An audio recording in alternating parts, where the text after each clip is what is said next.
When we hear about the Buddha's cousin, Devadatta, it's hard not to feel a mix of emotions. On one hand, pity. Here was someone who couldn't see his own happiness, let alone that of others, and chose a life of jealousy and destruction. And on the other hand, disbelief and perhaps a little amusement. How could anyone, even a relative of the Buddha, not see what was coming? Devadatta might have been blessed with the closest proximity to the Buddha during those pivotal years, yet he turned that blessing into a curse.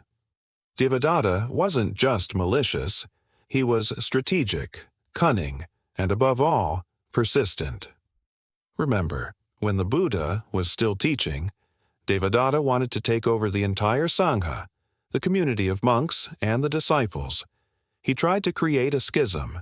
Now, why would he do that? Because he thought he could do it better, because he was jealous. So he began criticizing the Buddha's methods, sowing seeds of doubt among the monks. Can you imagine the audacity? The Buddha's teachings were causing a revolution. People were leaving old ways for new ones, and here's this guy thinking he could do a better job. The idea itself is ridiculous, isn't it? But that's how the mind of a jealous person works. The Buddha, however, saw through it. He didn't waste time arguing or retaliating. Instead, he simply called Devadatta and asked him point blank, "Do you think you can lead the Sangha better than me?" When Devadatta answered in the affirmative, the Buddha said, "Very well, leave my Sangha and go start your own." And just like that, Devadatta lost his position and influence. You know what happened next? Nothing. Devadatta's followers gradually returned to the fold. They realized who the real leader was. The Buddha had shown them the difference between empty promises and genuine results. Devadatta, left with nothing but his pride and anger, decided to take more drastic measures. Once, while the Buddha was walking on the slopes of Vulture's Peak, Gijakuta Hill, Devadatta pushed a huge boulder to roll down the hill. Again, a very public display of malice. Devadatta thought he could do the Buddha no harm. He expected the boulder to crush him, end his life, and maybe even deter people from following the teachings. But do you know what happened? The rock split into two, missing the Buddha entirely. Some versions of the story say the rock stopped just an inch away from the Buddha's foot. How about that? Devadatta must have been stunned, but the Buddha, unfazed, continued on his way. Later, when he heard about the incident, he simply commented, "I knew that rock wouldn't hurt me." The final showdown, of course, was with the elephant, Nalagiri. Again, Devadatta was thinking along the same lines. A massive elephant, drunk with alcohol, was released into a crowded street where the Buddha was going for alms. The timing was perfect, and Devadatta probably thought he had finally done it.